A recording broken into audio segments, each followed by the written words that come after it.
ચાલો સીધા મુદ્દા પર આવીએ. આજે આપણે એડવોકેટ્સ પ્રોટેક્શન બિલ 2021 વિશે વાત કરવાના છીએ. આ એક એવું કાયદાકીય કવચ છે જે કાયદાના રક્ષકોની જ રક્ષા કરવા માટે બનાવવામાં આવ્યું છે. આ સવાલ ખરેખર વિચારવા જેવો છે નહીં? જરા વિચારો, જે લોકો ન્યાય અપાવવાનું કામ કરે છે, જો એમને જ પોતાના રક્ષણની ચિંતા કરવી પડે તો પછી આપણી આખી ન્યાય વ્યવસ્થાનું શું? એના તો પાયા જ હલી જાય ને. આ કોઈ કાલ્પનિક ડર નથી, આ એક કડવી વાસ્તવિકતા છે. તેલંગાણાની આ ઘટના જુઓ. અહીં એક વકીલ અને એમની પત્નીને ફક્ત પોતાની ફરજ બજાવવા બદલ જીવ ગુમાવવો પડ્યો. આ ઘટના આપણને બતાવે છે કે આ મુદ્દો કેટલો ગંભીર છે અને એના પર તરત જ ધ્યાન આપવાની કેટલી જરૂર છે. આ કોઈ એકાદ ઘટનાની વાત નથી. આ તો એક આખું ચિંતાજનક ચિત્ર છે જે બતાવે છે કે કઈ રીતે કાનૂની વ્યવસાય પોતે જ જોખમમાં આવી ગયો છે.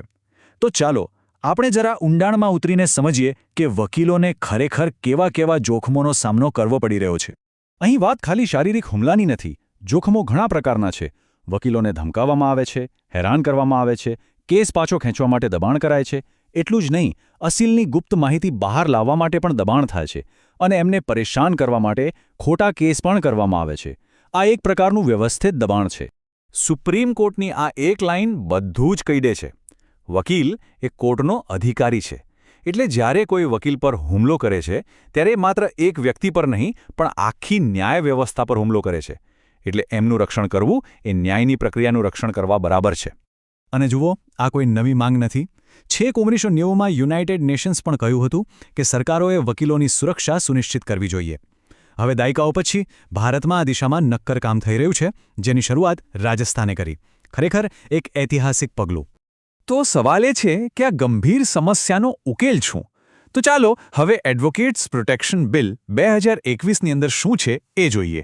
આપણે એની મુખ્ય જોગવાઈઓને સમજીએ અને જાણીએ કે તે કેવી રીતે વકીલો માટે એક મજબૂત કાનૂની ઢાલ બની શકે છે. આ બિલમાં હિંસાનું કૃત્ય શબ્દનો અર્થ બહુ જ વિસ્તૃત રાખવામાં આવ્યો છે. આ ખાલી મારામારી કે શારીરિક હુમલા પૂરતું સીમિત નથી, પણ કોઈ પણ એવું કામ, પછી એ હેરાનગતિ હોય, ધમકી હોય કે મિલકતને નુકસાન, જેનો ઇરાદો વકીલને નિષ્પક્ષ રીતે કામ કરતા રોકવાનો હોય, એ બધું જ આમાં આવી જાય છે. આ બિલને મજબૂત બનાવે છે એની કડક જોગવાઈઓ.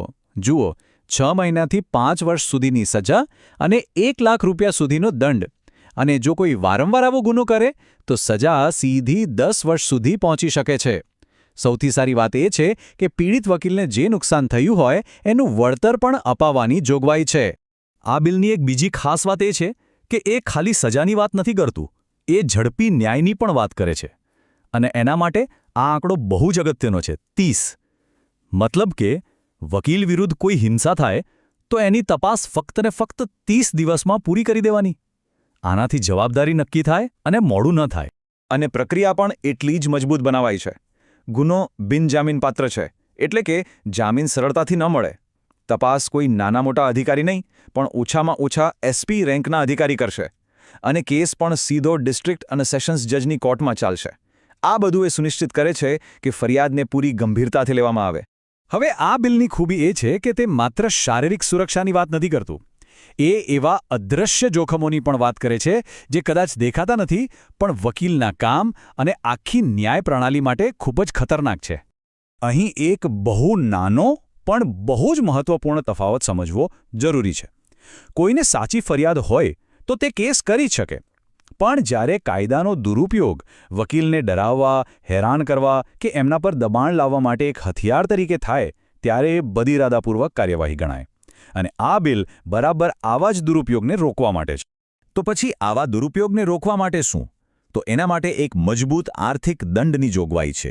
જો સાબિત થઈ જાય કે વકીલ પર ખોટો કેસ કરવામાં આવ્યો છે તો કેસ કરનારને ઓછામાં ઓછું 1 લાખ રૂપિયાનું વળતર ચૂકવવું પડી શકે છે.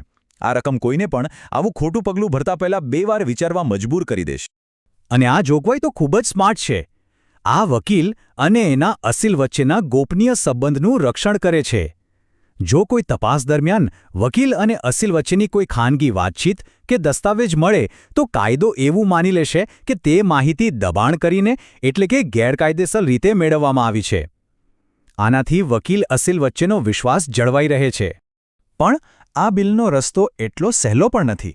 એની સાથે કેટલાક ખૂબ જ જટિલ કાનૂની અને બંધારણીય સવાલો પણ જોડાયેલા છે. તો ચાલો હવે આ પડકારો પર પણ એક નજર નાખીએ. આ હવે કોઈ ખાલી થિયરીની ચર્ચા નથી રહી. 2023માં રાજસ્થાને પોતાનો આવો કાયદો લાગુ પણ કરી દીધો છે. એનો મતલબ એ થયો કે આ કાયદાની શું અસરો થાય છે અને એની સામે કેવા પડકારો આવે છે તે હવે આપણને વાસ્તવિક દુનિયામાં જોવા મળશે.